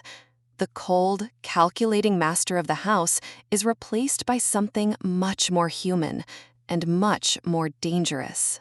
Stepping into the Duke's private quarters late at night felt like walking into a lion's den, but I couldn't let another moment pass with our contract left in limbo. Herden turned, his gaze sharp enough to pierce through the silence of the room. I had to remind myself that we were partners in a transaction, nothing more. His eyes lingered on me, dark and unreadable, filled with a tension that had been simmering since the moment we were forced together. He looked at the scroll in my hands with a dismissive coldness, as if a life-altering agreement was nothing more than a nuisance. With a silent, fluid motion, he reached for the ink and quill. He seemed eager to be done with me, to sign his name and send me back into the shadows. He towered over me, his presence overwhelming. "I'll sign it now," he muttered, his voice a low vibration that made the air feel heavy. But as he reached out, I instinctively pulled back. There were things that still needed to be said, terms that hadn't been fully explored. I insisted on a thorough review. He noticed my hesitation, and for a fleeting second, his fingers brushed against mine. "Your hands are cold," he remarked, his voice devoid of warmth. I looked him in the eye, my voice steady despite the flutter in my chest. I told him I might have changed the terms since we last spoke. In this game of survival, I couldn't afford to be predictable. He went silent, observing me with a newfound curiosity. It was a dangerous dance we were performing, two enemies sharing a bedroom and a secret. I told him about the new clause. I needed a letter of recommendation for Lena, the only person from the palace who truly cared for my well-being. I had to ensure she had a future far away from the imperial family's reach once our time together was over. Herden's mind seemed to drift toward darker suspicions. Did he think I was planning to flee, to elope with a secret lover while he held the empty title of my husband? His jaw tightened. The scandals of unequal marriages were well known, and I could see him wondering if I was just another pawn in a much larger, more scandalous game. Finally, he set the quill to paper. Whatever he thought of my motives, he was committed now. The ink dried, sealing our fates together for the foreseeable future. The night was growing old, and the air between us was thick with things left unsaid. He suggested I should finally go back and rest, but first, a reminder of the reality we faced. There was a luncheon at the Imperial Palace tomorrow, a stage where we would have to play our roles perfectly. I made it clear that while I didn't expect him at every banquet, his presence was mandatory for anything involving my brother or the crown. "As my husband, you must not make a single mistake," I warned. His eyes hardened at the command, the pride of the Delmark Duke clashing with the reality of our deal. I needed the divorce to be undeniable when the time came. The only way to win my freedom was to make our union look flawless until it was ready to break. With a final nod, I turned to leave. The sound of my heels on the stone floor was the only thing grounding me as I walked away from him. "Good night, Herden," I said softly, not looking back. I could feel his gaze burning into my spine until the door clicked shut between us. Left alone in the dim light, Herden stood still, the silence of the room amplifying the chaotic thoughts he had been trying to suppress. He ran a hand through his hair, frustrated by the distracting pull I had over him. He hated how easily I could walk in and shatter his composure. He thought I was naive, unaware of the dark, profane thoughts that had been plaguing him since our wedding night. He couldn't shake the memory of how I had clung to him, the heat of the moment blurring the lines between duty and desire. The fact that I had the nerve to visit him so late, dressed in nothing but sleepwear, felt like a deliberate provocation. He watched the door as if I were still there, his mind fixated on the image of my figure highlighted by the moonlight. He reminded himself that I was seawater, something he drank out of desperation that would only leave him more parched. I was the daughter of his enemy, a woman he was duty-bound to despise. Every instinct told him to keep his distance. But the memory of my touch was a poison he couldn't flush from his system, no matter how much he tried to focus on his hatred. He felt himself losing control, his body betraying the ironclad discipline he had spent a lifetime building. "Am I losing my mind?" he whispered to the empty room. The obsession was taking root, and it terrified him more than any battlefield ever could. He threw his robe aside, determined to burn off the restless energy. He refused to be a slave to his own desires, especially for a woman like me. The next morning, the training grounds of the Delmark Duchy were filled with the harsh ring of steel against steel. Herden was a storm on the field, his strikes brutal and precise.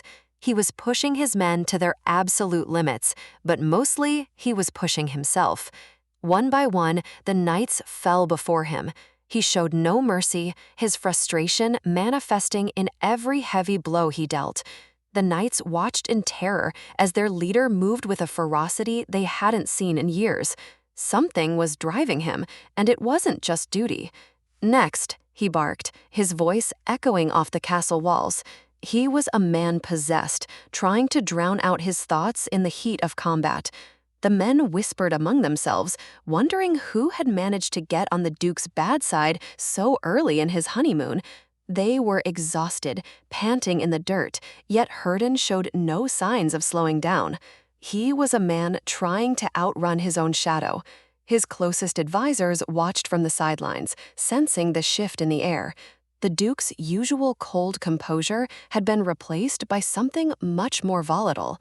Mason, the Duke's aide, noticed a movement at the edge of the courtyard. A familiar figure was approaching, bringing the very source of the Duke's turmoil with her. His eyes widened as he realized who it was. The knights followed his gaze, the training coming to a sudden, awkward halt. Herden stopped, his chest heaving as he turned to see me standing there.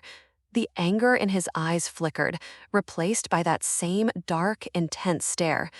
I arrived dressed for the palace, my expression a mask of cool elegance. I wasn't there for a social call, I was there for a purpose. Herden approached, his sword still in hand. "What brings you here?" he asked, his voice rough from exertion. I told him I wanted to meet the knights before we left. It was a polite excuse, one that the men behind him clearly didn't believe. The knights looked at me with a mixture of curiosity and deep-seated resentment. To them, I was just another member of the family that had caused them so much pain. They were men who had survived blood and fire alongside their duke. Their loyalty was absolute, and their hatred for the imperial family ran just as deep. I knew exactly what they thought of me. I could feel their eyes scanning me, looking for any sign of the weakness they associated with the palace. I could see them wondering if I was naive or just foolish enough to think I could win them over with a few kind words. Mason watched the interaction closely, his mind working through the political implications of my sudden appearance at the training grounds. Herden signaled for his men to show respect. Even if they hated me, they would obey their duke. The tension in the air was palpable, a silent war of wills. The knights knelt, a formal greeting that felt more like a challenge than a welcome. I thanked them, my voice carrying across the silent yard. I looked down at them, my smile not quite reaching my eyes. I didn't need their approval, and I certainly didn't need their love. I knew what they were thinking, but they had no idea why I was truly there. I wasn't playing lady of the house. I was hunting. I gripped my gloves tight. The real reason I had come to the training grounds was far more dangerous than any political maneuver. My eyes searched their ranks, scanning every uniform, every face. The person who had ended my life in the past was likely standing right in front of me. The Delmark Knights were elite, their skills legendary. To infiltrate the villa and kill me, the assassin had to be one of the best. Either they were an outside force of incredible skill, or they were someone with easy access to the inner sanctum of the duchy. The thought chilled me to the bone. If the killer was an insider, then everyone I saw was a potential suspect. It was one of the many reasons I suspected Hurden himself. Who else had the power and the motive to see me dead? I looked at him, his silhouette dark against the morning sun. Was he the mastermind? Or was the snake hiding in his shadow? I remembered a single detail from that night, a hideous slash mark on the hem of the killer's clothes, a mark left in the struggle. I watched the nights rise, my heart pounding against my ribs. I just needed one slip-up, one glimpse of a torn hem or a hidden scar. The hunt had begun. I would find the one who murdered me, and this time, I wouldn't be the one left bleeding in the dark. The weight of the past is a heavy burden to carry, especially when you're leaving behind a life built on nothing but lies and greed.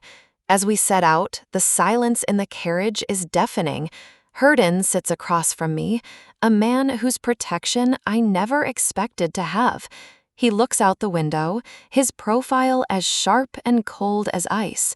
I can't help but wonder what's going through his mind after everything that happened at the palace. He finally turns his gaze toward me, and for a moment, the air feels thin. There's a darkness in his eyes that I haven't quite figured out yet. I look down, my heart heavy with the realization of how much my own family has used us both. I whisper a quiet thank you, but the words feel small in the face of the storm we're currently navigating. He tells me he didn't do it for my gratitude. His resentment for the imperial family runs deep, and I'm just a part of that world he loathes. I apologize anyway. For my mother, for my brother, and for the way they tried to swallow him whole with their greed. He watches me, his expression unreadable. It's a feeling that's lingered in the corner of my heart, even back when my resentment was growing. The exhaustion finally starts to catch up with me. The constant fear, the betrayal, it's all too much. My eyes flutter shut. For the first time in a long time, I feel like I can actually breathe, even if it's only for a moment. The carriage jolts as we hit a rough patch on the road, the world outside blurred by the fading light. I slip from my seat, my body completely giving in to the fatigue. But before I can fall, I feel strong arms catching me, pulling me into a warmth I didn't know I was allowed to feel. Hurden looks down at me, his eyes filled with a complicated mix of anger and something far more possessive. He remembers how much he used to resent me, how he wanted to see my calm face twist in pain because I seemed so emotionless. To him, I was just a doll, a beautiful, empty vessel that he took pleasure in being cruel to. But seeing that light fade from my eyes at the hands of my own family, it changed something inside him. It made his blood boil. The thought of anyone else breaking me but him was unbearable. He holds me closer, a silent vow passing through him. If I am to be broken, he will be the one to do it, and he will be the one to pick up the pieces. I wake up slowly, the world still a haze of soft light and shadows. Everything is dark, and for a second, panic flares in my chest. Where am I? Then I see him. Hurden's face is right there, his blue eyes watching me with an intensity that stops my heart. I realize he's carrying me. He's actually carrying me in his arms like I'm something fragile. My eyes go wide as the reality of the situation hits me. This isn't part of the contract. I scramble to find my voice, telling him to put me down, but he doesn't even flinch. He just stares at me, his gaze lingering on my lips for a second, too long before he speaks. He dismisses my protest as a hassle. He's going to keep holding me whether I like it or not. I tell him I must be heavy, but he just gives a small, almost imperceptible smirk. He doesn't seem to mind at all. We're interrupted by the sound of footsteps. Someone is approaching us at the entrance of the estate. It's one of the staff. He informs the Duke that the person we've been waiting for has finally arrived. I look up at Herden, a sense of dread settling in my stomach. The time has come to face the truth I've buried so deep. 2 days later, I'm standing in a room with a man named Marcel. He's a hypnotist, and he's my only hope of uncovering the missing pieces of my past. Herden is there too, standing in the shadows, watching every move we make. I can feel his eyes on me, heavy and demanding. I tell him he doesn't have to stay if he's busy, but he refuses to leave. He claims it's his duty as my husband to be by my side. He knows that recalling these memories will be painful, and he wants to be there to see what comes to light. Marcel smiles kindly, but his eyes are sharp. He's ready to begin the process of peeling back the layers of my mind. I take a deep breath, trying to steady my nerves. How can I ever trust anyone when I can't even trust my own memories? I look at Herden one last time, searching for some sign of what he's really thinking, but his face is a mask of cold indifference. I sit in the chair, the sunlight streaming through the window feeling far too bright for the darkness I'm about to enter.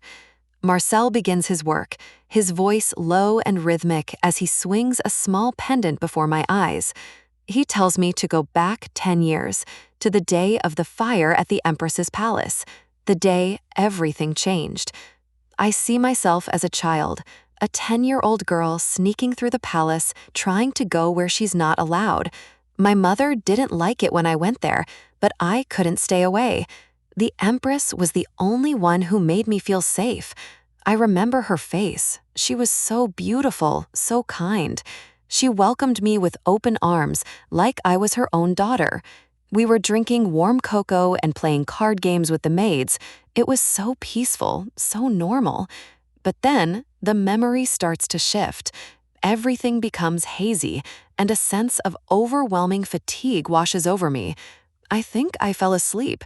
But when I woke up, the warmth of the cocoa was replaced by something far more terrifying. The world is dark. I can't see anything, and the air is thick with the smell of smoke and fear. I'm on the floor, my small body trembling as I try to understand what's happening around me. I tell Marcel that I see dresses, hundreds of them. I realize with a jolt that I'm inside a closet. Marcel's expression shifts. This is the missing piece. The official record says I was found in a hallway, not a closet. He urges me to go outside, to leave the closet behind, but I can't move. The fear is paralyzing. I whisper that I can't go out. Something is holding me back, a primal instinct telling me that the darkness inside is safer than what's waiting outside. Tears stream down my face as the memory of the fire consumes me. I don't know why, but I know I shouldn't leave this spot. Smoke starts to seep through the cracks of the door. I can't breathe. The heat is becoming unbearable. Marcel keeps pushing, his voice becoming more insistent as he tries to force me to face the trauma. I'm gasping for air, my hands clutching at my throat. Save me, please, someone save me. In the present, my body is convulsing. I'm reliving the suffocating terror of that night, and it's tearing me apart. I can't breathe. The words are a choked sob, a desperate plea for help that no one could hear back then. Herden has had enough. He sees the state I'm in, and his protective instincts flare into a cold, sharp rage. Marcel tries to argue, saying we're almost there, that we have to break through this wall to reach the truth. But the truth is killing me. The image of that little girl trapped in the flames is too much to bear. Herden doesn't listen. He grabs Marcel by the collar, his eyes glowing with a terrifying intensity.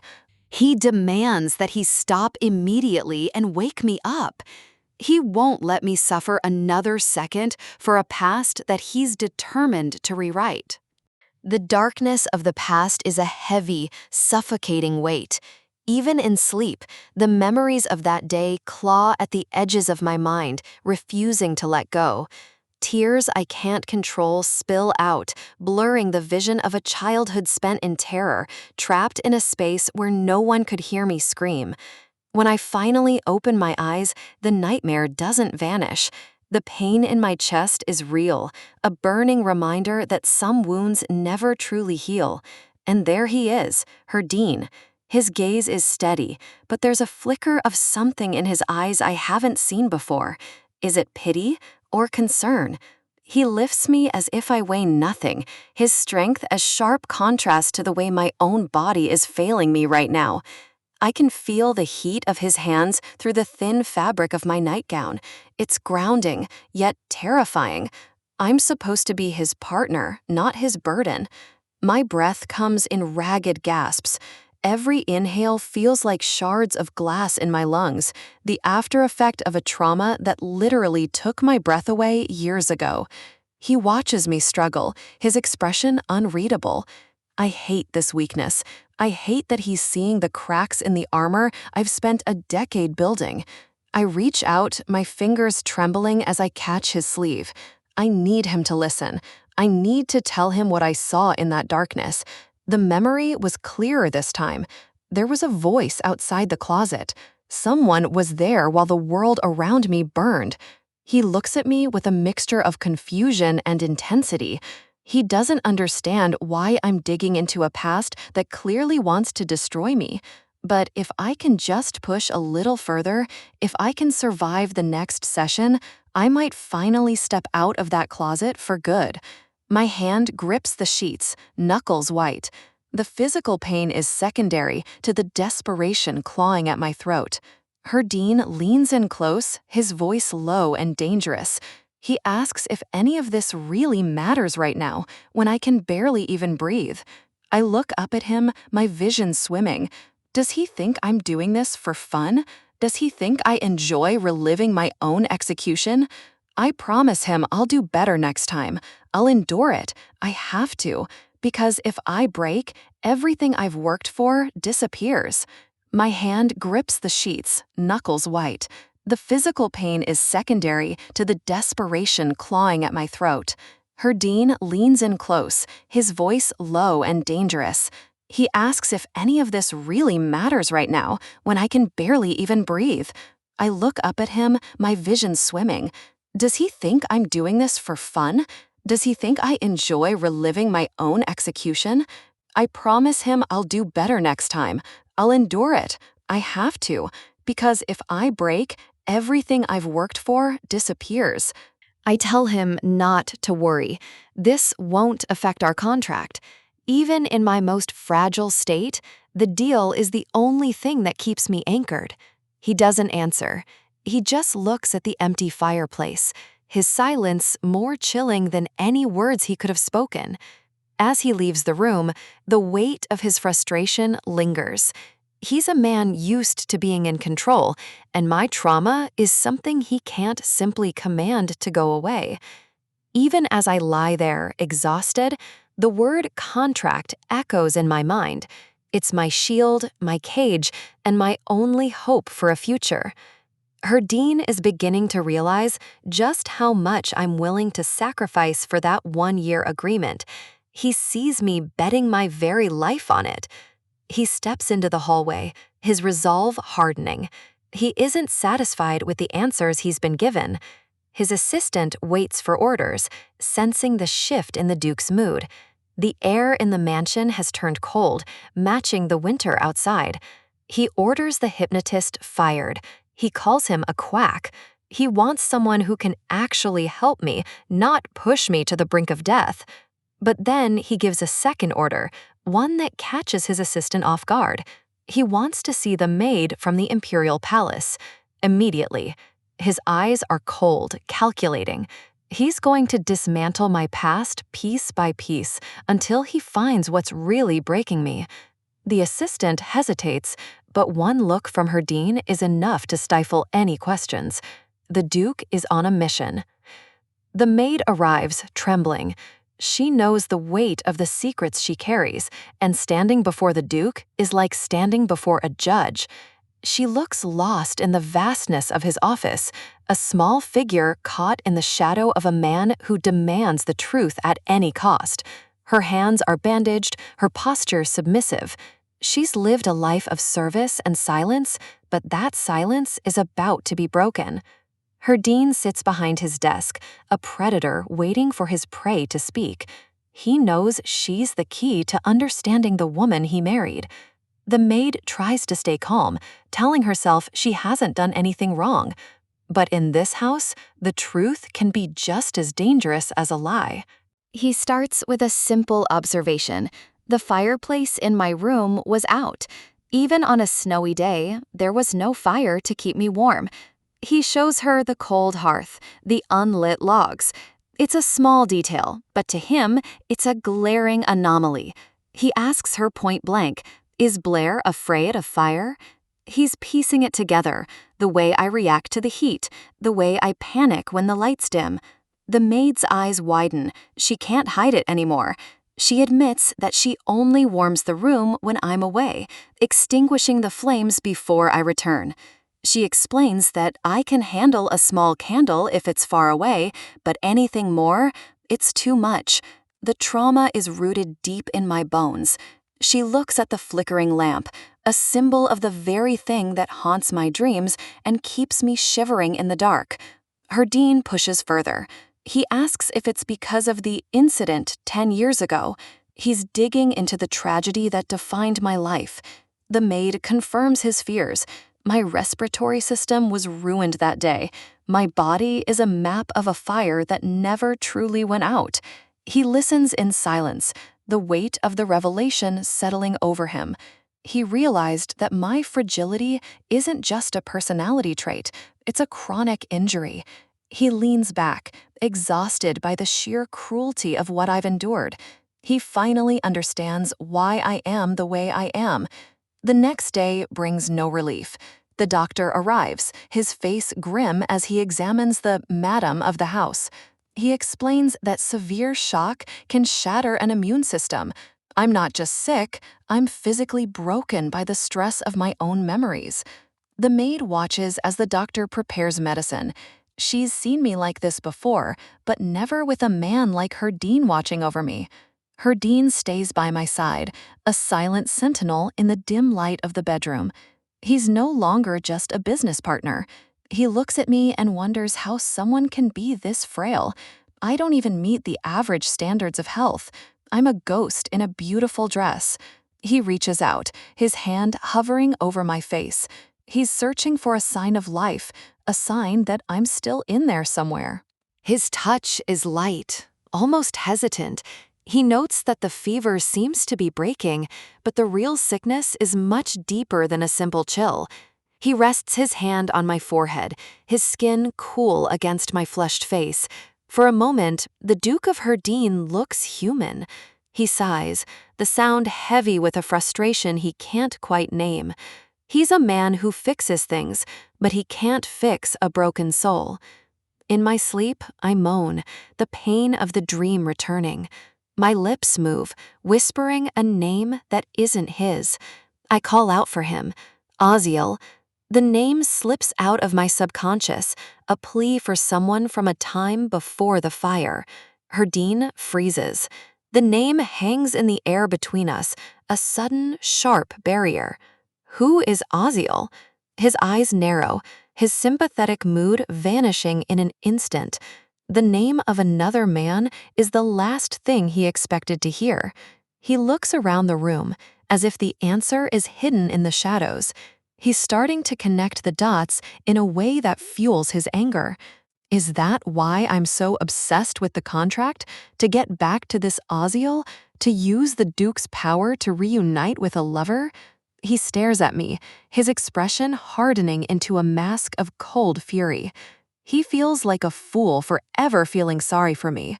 He remembers me saying I don't believe in love. Now he thinks it was all a lie, a calculated move to hide my true goal. He stands up, the chair scraping harshly against the floor. He's done playing the role of the concerned husband. He walks toward the door, his strides long and purposeful. He doesn't care who this fool is, but he's not going to be a pawn in our game. He looks back at me one last time, his gaze filled with a bitter realization. I'm not just a victim, I'm a woman with a secret. The fact that this Aziel shares a name with a Delmark ancestor only makes it more annoying. It's a ghost from the past haunting his present. He leaves the room, the door clicking shut behind him. The investigation is over, but the real war has just begun. A basin of cool water, a damp cloth, and the quiet devotion of the only person in this mansion who doesn't look at me with contempt. My fever has finally broken, but the air in this room remains heavy. Lena is relieved, her voice soft as she plans for my recovery. She thinks of my hair, my clothes, and my warmth, while the rest of the world only thinks of my utility. But outside these doors, the shadows of the duchy are never far. Other maids linger, their smiles as sharp as the blades they hide behind their backs. They offer empty words of concern, pretending to care about the extra work my illness has caused. It's a performance, one I've seen 1,000 times before. They tell Lena to watch her step, their voices laced with a malice that makes my skin crawl. They aren't worried about her falling, they're the ones waiting to trip her. I remember the accident. Lena carrying a vase of flowers, her face bright with a simple desire to please me. A foot extended in the dark, a cruel laugh muffled by the heavy carpets. It wasn't a mistake, it was a targeted strike against the only ally I have left. The vase shattered, the water spilled, and for a moment, the world felt like it was breaking right along with her. Now, her hands are wrapped in bandages, hiding the wounds earned from their petty jealousy. She carries the weight of my reputation on her fragile shoulders. She endures it all in silence, walking through these halls like a ghost, terrified that her suffering will only make things harder for me. Elsewhere in the estate, a different kind of preparation is underway. The Baroness has sent over the catalogs for the upcoming season. Duke Marcel looks over the materials with a clinical detachment. He is a man of power and duty, yet there is something in his gaze that lingers a second too long. The New Year's festival is approaching. It's a time for celebration, for new beginnings, and for the nobility to put on their finest masks. He is told to choose the fabrics for my formal wear first. He flips through the pages, his mind a labyrinth of secrets I have yet to map. In the quiet of my recovery, I find myself thinking of him, of the contract that binds us and the distance that keeps us apart. Marcel closes his eyes, perhaps weary of the games we all play. Or perhaps he is simply waiting for the next move in this complicated dance. He hands the catalog back, his decision made with the same decisive coldness that defines his every action. Choose whatever keeps her warm, he says. A simple instruction, yet it carries a weight of protection that I didn't expect from a man like him. When the designer arrives, the room is filled with silks and lace, the physical manifestations of a world that values appearance over substance. Baroness Siobel's designer is all smiles and flattery, her voice a high-pitched trill as she presents her selections. I listen, but my mind is elsewhere. I feel a strange emptiness in the room, a missing presence that makes my heart race. I realize Lena hasn't returned. She should have been here by now. The designer notices my distraction, her brow furrowing in confusion.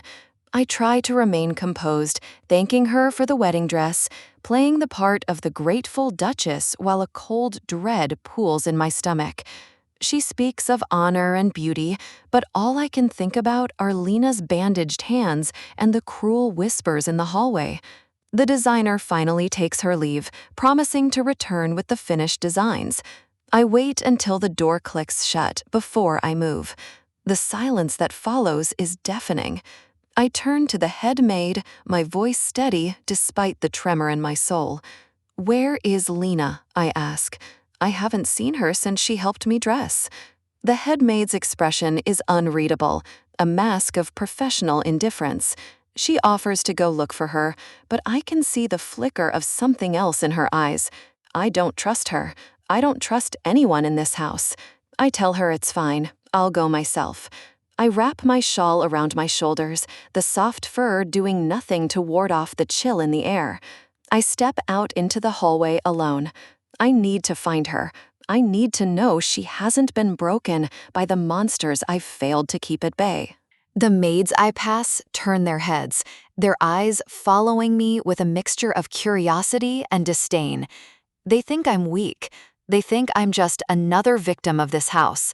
I walk down the grand staircase, my footsteps echoing against the cold stone. The duchy is a prison of my own making, and today the walls feel like they're closing in. I see the way they look at me. The empire's greatest beauty, reduced to a woman wandering her own halls in search of a servant. But I am more than just a face. I am a survivor, and I will not let them take the one thing I have left.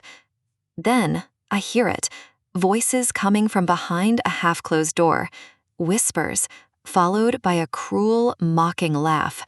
I stop, my breath catching in my throat.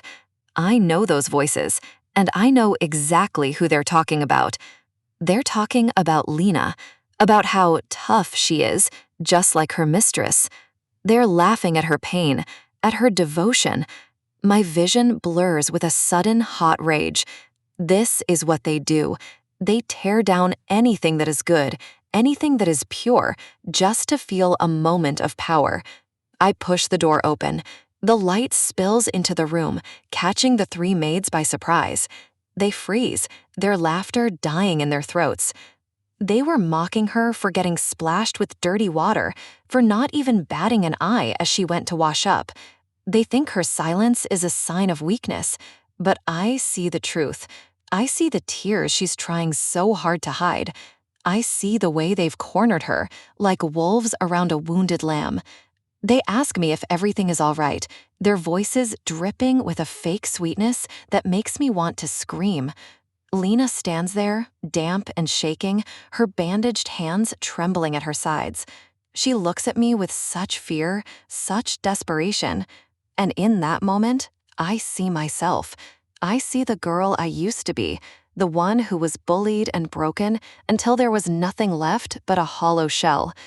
I realized then that she was enduring all of this to protect me. She didn't want my bad reputation to get any worse. She was suffering for my sake. It was the same in my past life. I was so consumed by my own misery that I failed to see the people who were actually on my side. I won't let it happen again. I reach out and grab the lead bully's arm, my grip tight enough to leave a bruise. The room goes silent. The other maids gasp, their eyes wide with shock. They didn't think I had it in me. "Apologize," I say.